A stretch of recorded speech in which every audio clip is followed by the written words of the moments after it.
శ్లోకం చదువుకోండి చాలు, మీరు వినాయక వ్రత కథ అంతా చదువుకున్నట్టే అని నిర్ధారించారు. అసలు మీరు యథార్థమైన శమంతకోపాఖ్యానం చదివితే మీకు ఒక విషయం అవగతం అవుతుంది. అసలు కృష్ణుడికి తప్పుకోవడానికి మార్గం లేకుండా పోయింది అపనిందల నుండి. ఎంత మార్గం లేకుండా పోయింది అంటే ఆయనని రుక్మిణీదేవి అనుమానించింది, జాంబవతి అనుమానించింది, అవతల వైపు అన్నగారైనటువంటి బలరాముడు అనుమానించాడు, అక్రూరుడు కాశీపట్టణానికి వెళ్ళిపోయాడు. అసలు ఆయనని నమ్మినటువంటి వాడు లోకంలో ఒక్కడు కూడా లేకుండా అయిపోయింది.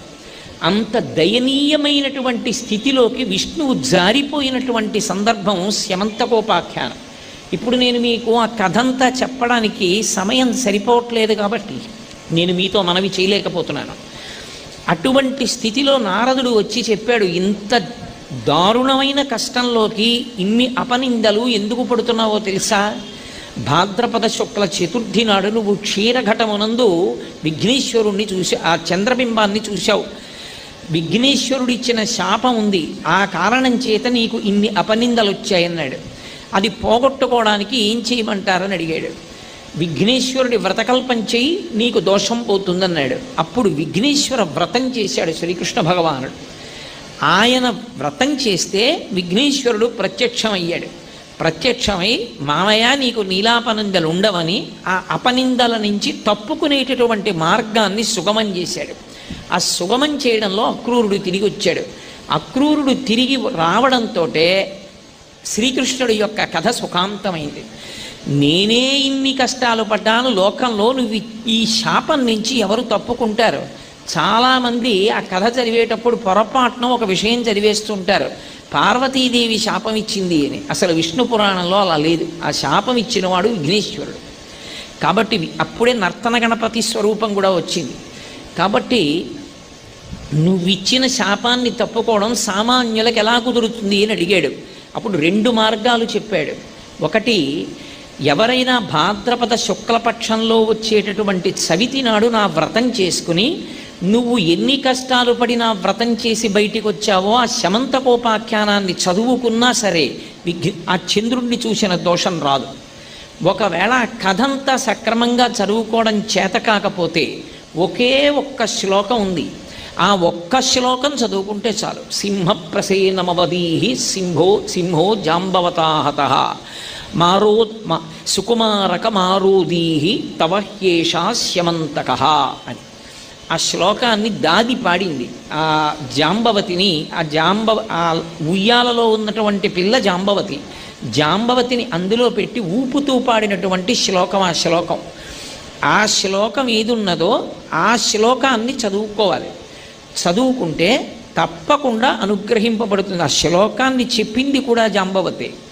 అందుకని ఆ శ్లోకాన్ని చదువుకుంటే అసలు శమంతకోపాఖ్యానం అంతా చదువుకోక్కర్లేదు, ఆ ఒక్క శ్లోకం చదువుకుని అక్షతలు వేసుకోమని చెప్పారు. ఒకవేళ యథార్థంగా విష్ణు పురాణంలో ఉన్నటువంటి గాథ చదువుకోగలిగినటువంటి సమర్థత ఉంటే చక్కగా దాన్ని చదువుకోవచ్చు అన్నారు.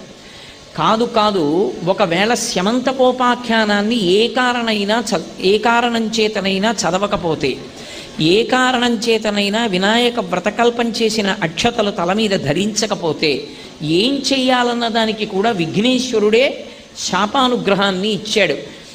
శుక్లపక్షంలో వచ్చే చవితి నాడు వ్రతం చేసి శమంతకోపాఖ్యానం విని అక్షతలు చల్లుకోకపోతే మళ్ళీ కృష్ణపక్షంలో వచ్చేటటువంటి అంటే అమావాస్య వెళ్ళిపోయిన తరువాత వచ్చినటువంటి పాడ్యమి నాడు చంద్రదర్శనం చేస్తే చాలు. చంద్రదర్శనం చేసి నమస్కరిస్తే అలా నమస్కారం చేసిన వాళ్ళ దోషాలు పోతాయన్నాడు. విఘ్నేశ్వరుడు ఎంతటి ఉదార హృదయం కలిగిన వాడంటే విఘ్నేశ్వరుడి పట్ల తీవ్రమైన అపచారం చేశాడు చంద్రుడు. అంత అపచారం చేసినటువంటి చంద్రుడికి శాపవాక్కునిచ్చాడు. ఏ శాపవాక్కుని విఘ్నేశ్వరుడిచ్చాడో ఆయనే ఎంత గొప్పగా అనుగ్రహించాడంటే మళ్ళీ చంద్రుడు వచ్చి ఆయనకి క్షమార్పణ చెప్పిన కారణం చేత సంకటహర చతుర్థి నాడు ఎవరైనా విఘ్నేశ్వరుణ్ణి పూజ చేస్తే సంకటములు పోతాయి. మన వైపు అంతగా అది ప్రాచుర్యంలో లేదు, కానీ మీరు కన్నడ దేశం వైపు చూస్తే తప్పకుండా సంకటహర చతుర్థి చేస్తూ ఉంటారు. అలా చేసినట్లయితే ఎంత సంకటములలో ఉన్నవాళ్ళు కూడా బయటికి వస్తారు అని. అలా చేసినప్పుడు ఒక నియమం ఉంటుంది, ఒక్క విఘ్నేశ్వరుణ్ణి పూజ చేయకూడదు. విఘ్నేశ్వరుడితో పాటుగా రోహిణీ సహితుడైనటువంటి చంద్రుడికి కూడా సమానంగా పూజ చేయాలి, ఆ నామాలతో పూజ చేయాలి. అంటే ఒకనాడు తన పట్ల అపరాధం చేసినటువంటి వాడికి తానే శాపం ఇచ్చి వచ్చి క్షమించమని అడిగాడంతే చంద్రుడు.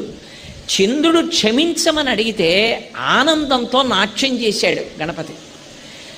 ఆయన నాట్యం చేయవలసిన వాడు, నీకు ఇచ్చిన శాపం తీసేశానయ్యా అంటే చంద్రుడు ఆ నాట్యం చేయవలసిన వాడు. చంద్రుడు నాట్యం చేయలేదు. ఒరే, లోకంలో ఒకడు తన తప్పు తెలుసుకున్నాడు చాలు. తప్పు చెయ్యడం తప్పు కాదు, తప్పు తెలుసుకుని జీవితాన్ని మార్చుకోవడం గొప్ప. కాదని మౌఢ్యంతో భీష్మించుకున్నవాడిని బాగు చెయ్యగలిగిన వాడు లోకంలో ఉండడు. నువ్వు మౌఢ్యానికి పోకుండా నేనిచ్చిన శాపాన్ని ఔదలదాల్చడమే కాకుండా నా దగ్గరికి వచ్చి నీ తప్పు ఒప్పుకొని క్షమాపణ అడిగావు. అందుకే నేను నీ యొక్క ప్రవర్తన చూసి ఎంత సంతోషిస్తున్నానోనని ఒక్కడు మారినందుకు నృత్యం చేశాడు ఆయన. అసలు నిజానికి నృత్యం చెయ్యడానికి యోగ్యము కాని శరీరం ఉన్న వాళ్ళల్లో ప్రథముడు విఘ్నేశ్వరుడు ఒక్కడే. ఎందుచేత అంటే ఏనుగు యొక్క ముఖము, లంబోదరం, పెద్ద కడుపుతో ఉంటాడు, పైగా పొట్టిగా ఉంటాడు. అటువంటి వాడు అంత గొప్ప నృత్యం